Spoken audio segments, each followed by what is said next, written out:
Today I'm going to show you how to make a segmenting card for CVC words. So you're going to first customize the size of your drawing by going to File, Page Setup,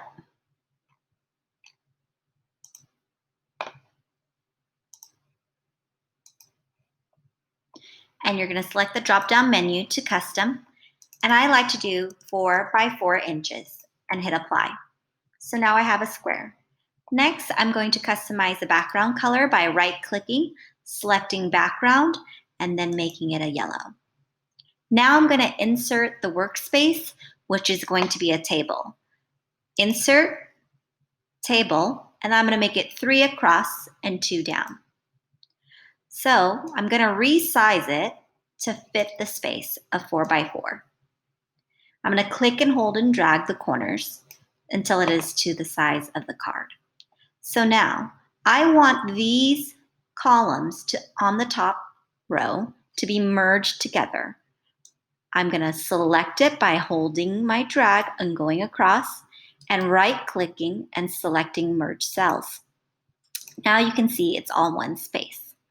However, it's not as visible with this background. So I'm going to change the weight of the border thickness. So I'm going to go here, select it, and go down to about 8 pixels, and you can see that's changed the thickness.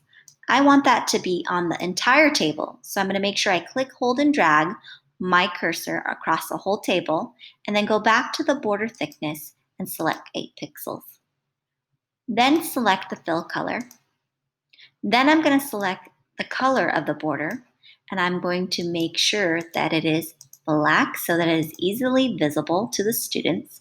And I'm going to change the height of the bottom boxes to resemble more Elkonin boxes in the classroom. So I'm going to scroll down, and you can see it goes over the page. So I'm going to adjust it so it fits on my card. And you can see there, I just click, hold, and drag, and it fits the space. Now I want this part to be white so that I can easily insert an image and have it be visible and contrast with the background. So I'm going to select it so that my cursor is blinking, and I'm going to go up to the bucket and change the fill color to white. So now you can see there's a contrast. I'm going to create counters or markers that are similar to that in the classroom by inserting a shape. I'm going to go to Shape, hover over Shapes, and select the circle. If you hold down the Shift key when you're clicking and holding and dragging while making the shape, it'll make a circle with an equal radius all around. That'll make an even circle. I'm going to go back up to the fill color and change it to red, and same thing with the border color and change it to red. So now you can see it resembles a counter in the classroom. I'm going to duplicate it. So I'm going to select it and hold down Control D or Command D if you're on a Mac. Once and twice. I'm going to click, hold, and drag the shape so that it is on top of the line right there midway. And if you wanted it to be straight, you can select each of them and hold the Shift key and go up to Arrange, Align, and select Middle, and I'll make them all leveled. Then I'm going to click off. So now you can see it's ready to go.